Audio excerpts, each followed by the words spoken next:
ये जो 8 तस्वीरें हैं जापान में दहशत की 8 तस्वीरें सीधे। नंबर 1, स्पीच दे रहे थे शिंजो आबे, यहां पर एकाएक उनके ऊपर जनसभा में हमला होता है, भीड़ के बीच में से फायरिंग होती है। जब आबे को गोली लगी तब आप देखिए क्या हुआ, यहां पर जमीन पर गिरे शिंजो आबे, अस्पताल ले जाया गया, हमलावर पकड़ा गया है। अब उसके घर पे भी छापेमारी चल रही है, अस्पताल में मौत हो गई है।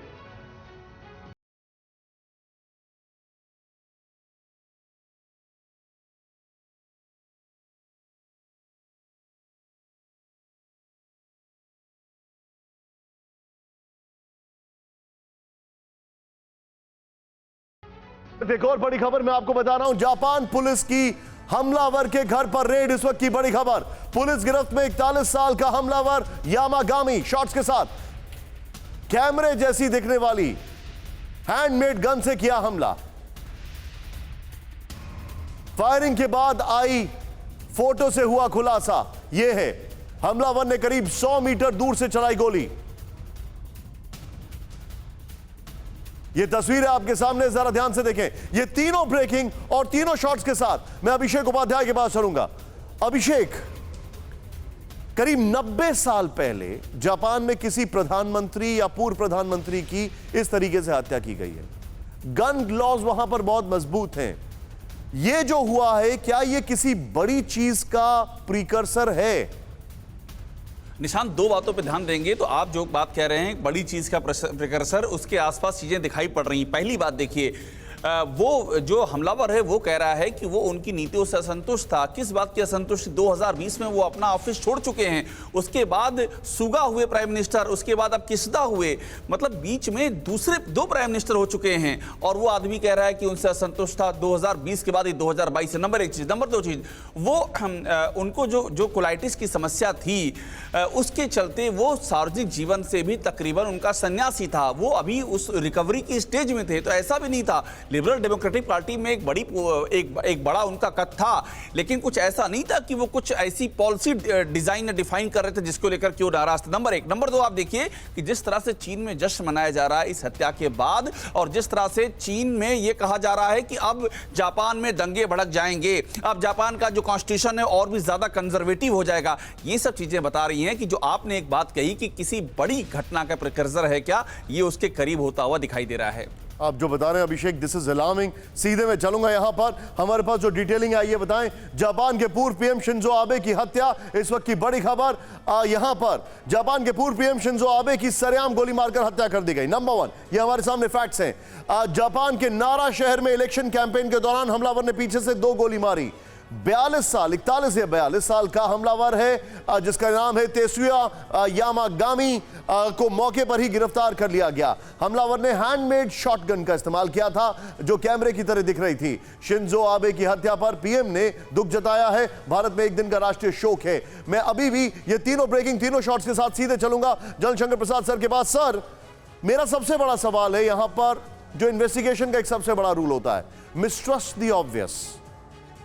अब यहां पर क्या क्या चीज कॉमनैलिटीज हैं? पहला, इलेक्शन कैंपेनिंग कर रहे थे। दूसरा, जो कि अभिषेक ने बताया, he has left the office for a long time, और वो भी खुद छोड़ा, ऐसा नहीं कि उनको हटाया गया था। तीसरा, जो सबसे बड़ा फैक्टर है, यही वो आदमी है, यही वो इंसान है जिसने क्वाड को बहुत मेजर पुश किया था, जिसने जापान को मिलिट्री के रास्ते पर लाने की कोशिश की after second world war. Nishant, आपने कई एक बातें बताई। सबसे पहले तो ये है कि पूरे भारतवर्ष में आज बड़ा शोक का दिन है कि हमारे कंट्री के बड़े मित्र, one of the best friends of India, Japan की तरफ से कितनी हमारी ट्रेड है, कितनी हमारी उनके संग इकोनॉमी है, कितना उनके हमें स्पीड रेल मिल रही है, बहुत चीज़ें जापान से आ रही हैं। और कुछ ही दिन पहले आपने देखा था कि प्राइम मिनिस्टर शिंदे यहाँ इंडिया भी आए थे, उस समय किस तरह से इनका अभिनंदन हुआ था। So he was not only a personal friend of the prime minister, but he was also a great admirer and great friendship with India and Indian people. Everybody in India admired him. तो ये एक बड़ा भारी, सब पूरे भारतवर्ष के लिए एक लॉस है। दूसरा, आपने जो बड़ी खतरनाक बात बताई वो क्वाड से जुड़ी हुई है। देखिए, Japan is a very important functionary of quad. Quad का एक बड़ा इंपॉर्टेंट सदस्य है जापान, और जापान के संग चाइना का काफ़ी हद तक एक किस्म से टेंशन रहती है because of the islands issues, जहाँ पर कि चाइना कुछ आइलैंड्स को अपना मानता है, जापान अपना मानता है, उसमें काफ़ी स्ट्रेस है, काफ़ी टेंशन है। अक्सर वहाँ पर किसी किस्म के जहाज भी उड़े हैं, नेवल वेसल्स भी वहाँ चलाई गई है। तो ये एंगल जो भी आपने बताया कि शायद चाइना की तरफ से भी इसमें कुछ हाथ हो सकता है, हालांकि ये कहना भी बड़ा मुश्किल है और सही भी नहीं होगा, लेकिन जो आपने कहा कि चाइना में इसके बारे में कोई सेलिब्रेशंस हो रहे हैं, दैट इज अलार्मिंग। तो उससे लगता है कहीं ऐसा तो नहीं है कि इसमें कोई फॉरेन पावर हो जिसको क्वाड से कोई प्रॉब्लम हो। अगर क्वाड से प्रॉब्लम है तो क्वाड को से प्रॉब्लम होगी केवल चाइना को, और वो उसमें कौन कौन शामिल है?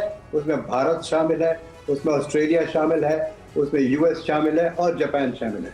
तो क्या ये भारत के लीडरशिप की तरफ एक हमें सर, ध्यान देना पड़ेगा? आप खुद ऑब्जर्व करिएगा सर, ये कितना बड़ा सस्पिशन होता है यहाँ पर। न सिर्फ एक तरफ हम यूक्रेन का वॉर देख रहे हैं, दूसरी तरफ हम जापान के एयर स्पेस को चाइना और रशिया को वायलेट करते हुए देख रहे हैं, तीसरी तरफ जो इंसान जिसको कहा जाता है कि जिसकी वजह से क्वाड वापस पटरी पर लौटा है, ही हैज बीन असैसिनेटेड। तो यही तो मैं कह रहा हूं कि जो क्वाड के जो सदस्य हैं, we have to now really investigate into great detail कि इसके और रिपरकशंस क्या हो सकते